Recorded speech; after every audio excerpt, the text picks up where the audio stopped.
Hello dear students, कैसे हैं आप सभी? आई थिंक आप बहुत अच्छे हैं और ये डेट शीट जो देखकर है आपकी खुशी जो है वो डबल होने वाली है। ये डेट शीट मैंने यहाँ पर हाईली गैस डेट शीट बनाई है। पिछले वाली जितने भी डेट शीट्स थी मैंने सभी डेट शीट्स को फॉलो किया, सभी डेट शीट्स पे टाइम बिताया, सभी डेट शीट्स को अच्छे से स्टडी किया। उसके बाद जो है मैंने 2 दिन में जो है इस डेट शीट को प्रिपेयर किया है। ये डेट शीट जो है वो बिल्कुल आपकी फाइनल्स में जो डेट शीट आएगी उसी की तरह डेट शीट मैंने ये प्रिपेयर की है।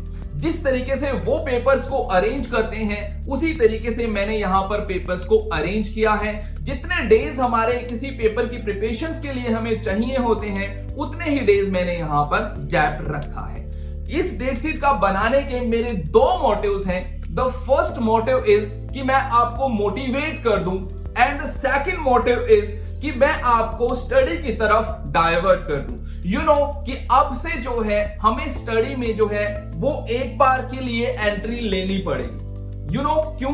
क्योंकि अभी हमारे पास बहुत कम डेज बचे हुए हैं जिसमें हमें स्टडी में एंट्री करना ही करना पड़ेगा, चाहे वो फिजिक्स हो, चाहे केमिस्ट्री हो, चाहे आपका मैथ्स हो। एक बार तो जो है हमें सारी की सारी बुक्स को बहुत अच्छे से स्टडी करना पड़ेगा ताकि हमारे 12th में काफी अच्छी परसेंटेज के साथ हम पास हो जाएं और आगे फ्यूचर में फिर हम रिग्रेट ना करें। तो ये डेट शीट जो है मैं आपको एक बार दिखा दूं कि किस तरीके से जो है मैंने पेपर्स को अरेंज किया है। हम वो पेपर्स देखेंगे जो हमारे मेन पेपर्स होते हैं 12th क्लास में। तो चलिए फिर विदाउट एनी डिले ये डेट शीट मैं आपको दिखाता हूं। और यहां पर हमारे जो एग्जाम स्टार्ट होंगे वो 17 फरवरी 2025 से स्टार्ट होंगे। ठीक है, तो चलिए स्टार्ट करते हैं। हमारा जो पहला पेपर है वो इन वाले पेपर्स में से पता नहीं है कौन कौन सी लैंग्वेजेस वगैरह होती हैं, तो यहां पर हमारा फर्स्ट पेपर इसका है। इसके बाद हमारा सेकंड पेपर है 18 फरवरी का।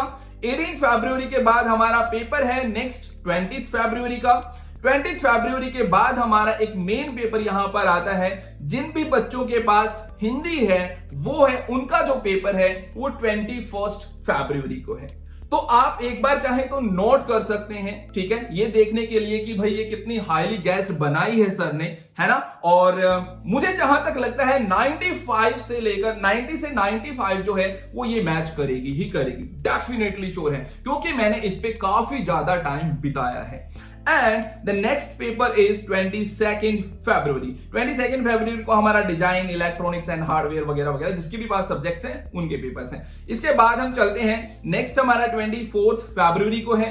एंड अब आता है हमारा main paper that is English. English का पेपर है हमारा 25 फरवरी को। तो 25 फरवरी को आपका इंग्लिश का पेपर होगा, ठीक है। आप अपने उसके अकॉर्डिंग जो है वो आप अपनी स्टडी को ऑर्गेनाइज कर लें, ठीक है, लेसन्स को डिवाइड कर लें कि किस किस तरीके से आपको लेसन्स को कंप्लीट करना है, कंपोजिशन किस तरीके से कंप्लीट करनी है, और आपकी हैंडराइटिंग, यू नो हैंडराइटिंग बहुत मैटर करती है, पेपर को किस तरीके से प्रेजेंट करना है वो चीजें आप अभी से ऑर्गेनाइज करना स्टार्ट कर दें, ठीक है। इसके बाद 25 को आपका पेपर हो गया इंग्लिश का। इसके बाद हम चलते हैं 27 फरवरी को। 27 फरवरी को रिटेल का पेपर है, वेब एप्लीकेशन का पेपर है, मल्टीमीडिया का पेपर है, ये देख लेना जिसके भी सब्जेक्ट्स हैं। इसके बाद हम चलते हैं 28 फिर 3 मार्च को, और 3 मार्च को हमारा जो पेपर है वो है हमारा केमिस्ट्री का पेपर, ठीक है। अब देखो इंग्लिश में जिन बच्चों का इंग्लिश का पेपर है, इंग्लिश का पेपर हो गया हमारा 25 मार्च को। 25 के बाद आपको मिला 26,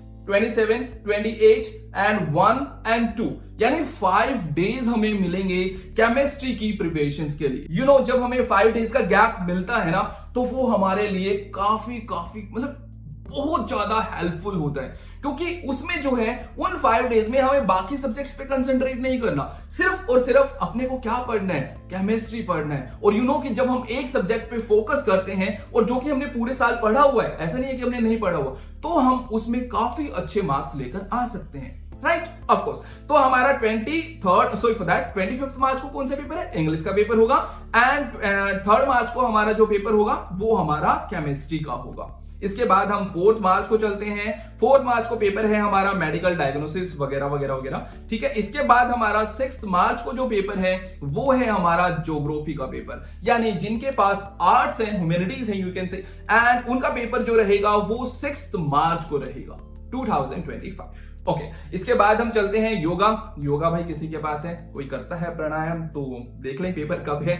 और इसके बाद आता है हमारा 10th मार्च को, दैट इज फिजिक्स का पेपर। अब फिर से देखो यहां पर 3rd मार्च का जो पेपर हुआ था वो हमारा केमिस्ट्री का हुआ था। हमें कौन सा डे मिला? हमें 4th मार्च मिला, 5th, 6th, 7th, 8th, 9th, 6 days का जो गैप है हमें फिर से यहां मिला।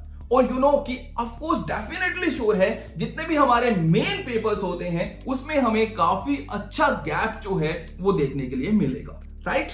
क्योंकि हमारी प्रिपरेशंस, उसमें बहुत ज्यादा प्रिपरेशंस की नीड होती है, दैट्स व्हाई, ठीक है। तो फिर हमारा 10th मार्च को रहेगा फिजिक्स का पेपर। इसके बाद हम चलते हैं 11th मार्च को, हमारा हिंदुस्तानी म्यूजिक वोकल यानी म्यूजिक जिसके पास है उसका 11th मार्च को पेपर हो जाएगा। इसके बाद हमारा 12th मार्च को रहेगा पेंटिंग्स का पेपर, पेंटिंग्स, ग्राफिक्स, स्कल्पचर्स और अप्लाइड आर्ट्स वगैरह, है ना, ठीक है। इसके बाद हम चलते हैं 15th मार्च को। 15 मार्च को हमारा लीगल स्टडीज का पेपर है, जिसके पास भी सब्जेक्ट है देख लें।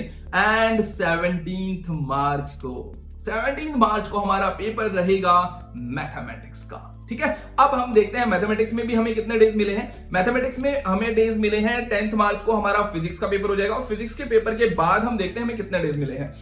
फिजिक्स के पेपर के बाद मिले हमें कौन से? 10 के बाद 11, 12, 13, 14, 15, 16, yes 6 days we have again. तो हम काफी अच्छी प्रिपरेशन कर सकते हैं, बैंड बजा सकते हैं 6 डेज में हम, ऑफ कोर्स, क्योंकि हमने सारी चीजें पढ़ी हुई हैं। नेक्स्ट हम चलते हैं, काफी अच्छी प्रिपरेशन मैं आपकी कराऊंगा, आप टेंशन बिल्कुल भी ना लो। मैथ्स की टेंशन आप अपनी 0 कर सकते हो, क्योंकि मैं मैथ्स में आपकी प्रिपरेशन जो है वो काफी अच्छी कराने वाला हूं। इस सेशन में आपको वो सम्स बताऊंगा, वो सम्स समझाऊंगा जो काफी ज्यादा इंपॉर्टेंट हैं, और उनको प्रेजेंट करना भी साथ के साथ सिखाऊंगा कि किस तरीके से जो है वो आप उनको प्रेजेंट करेंगे और you get the full marks, ठीक है। हमारा मैथ्स का पेपर हो गया। मैथ्स का पेपर है अपना 17th मार्च को। 17th मार्च के बाद हम चलते हैं 18th मार्च। 18 मार्च को हमारा नेशनल कैडेट कॉर्प्स यानी एनसीसी जिसके पास होती है। फिर उसके बाद है 19th मार्च को फिजिकल एजुकेशन का पेपर। जिन बच्चों ने फिजिकल एजुकेशन ले रखा है वो नोट कर लें, उनका पेपर रहेगा 19th मार्च को। इसके बाद हम 20th मार्च की बात करें तो होम साइंस का पेपर है। जिन बच्चों के पास होम साइंस होती है वो देख सकते हैं। 22nd का पेपर है, 22nd मार्च का पेपर है। ये सारे पेपर हमें देख लेना, जिसका भी हो नोट कर लेना डेट अपनी। एंड इसके बाद 24 मार्च को है हमारा साइकोलॉजी का paper, psychology mind game, right. And Tuesday को बात करते हैं 25th मार्च का, ट्यूसडे है। मार्केटिंग का पेपर है, एग्रीकल्चर जिसके भी पास सब्जेक्ट्स हैं वो देख लेंगे अपने। एंड फिर 26th मार्च का रहेगा हमारा इकोनॉमिक्स का पेपर, यानी जिन बच्चों के पास ह्यूमैनिटीज है या फिर आपके पास आर्ट्स और कॉमर्स है तो उनका पेपर जो रहेगा इकोनॉमिक्स का वो रहेगा वेडनेसडे 26 मार्च को। नेक्स्ट चलते हैं 27 मार्च को जो पेपर है वो बायोलॉजी का होगा, यानी जो बच्चे मैथ्स नहीं लिए हुए या फिर मैथ्स एडिशनल में भी ले सकते हैं ना, ऑफ कोर्स। तो बायोलॉजी का जो पेपर रहेगा वो 27 मार्च को रहेगा। इसके बाद हम चलते हैं सैटरडे को 29 मार्च को, दैट इज टूरिज्म का पेपर है, एयर कंडीशनिंग का पेपर है, सेल्सशिप का पेपर है, व्हाटएवर इज दैट। फिर आता है हमारा 1 अप्रैल को पॉलिटिकल साइंस का पेपर है। पॉलिटिकल साइंस बहुत बहुत बहुत इंपॉर्टेंट रोल प्ले करता है ह्यूमैनिटीज में, तो उसको आप अच्छे से प्रिपेयर कर लेंगे। 1 अप्रैल को पेपर है। फिर 2 अप्रैल को पेपर है अकाउंटेंसी का, जिन बच्चों के पास कॉमर्स है। फिर उसके बाद है 3 अप्रैल का, 3 अप्रैल को पेपर रहेगा इनमें से कोई। फिर उसके बाद हम चलते हैं, हमारा जो पेपर है 4 अप्रैल को वो बिजनेस स्टडीज का रहेगा, जिनके पास बिजनेस स्टडीज है। फिर उसके बाद 5 अप्रैल को रहेगा हमारा हिस्ट्री का पेपर, आर्ट्स वालों, आर्ट्स जिनके पास आर्ट्स है ना और जिनके पास कॉमर्स है उनको काफी ज्यादा गैप्स मिल रहे हैं यहाँ पे। फिर उसके बाद जो है वो 7 अप्रैल को संस्कृत का पेपर है, जिनके पास संस्कृत प्लस 2 में ले रखी है जिन बच्चों ने। एंड फिर 8 अप्रैल का पेपर रहेगा आपका सोशियोलॉजी का। और फिर आपका 9 अप्रैल का लास्ट पेपर जो रहेगा वो इंफॉर्मेटिव प्रैक्टिसेस का, कंप्यूटर साइंस का, इंफॉर्मेशन टेक्नोलॉजी का, यानी आईटी का, राइट। तो हमारे देखो कब पेपर स्टार्ट हो रहे हैं, 17 फेब को।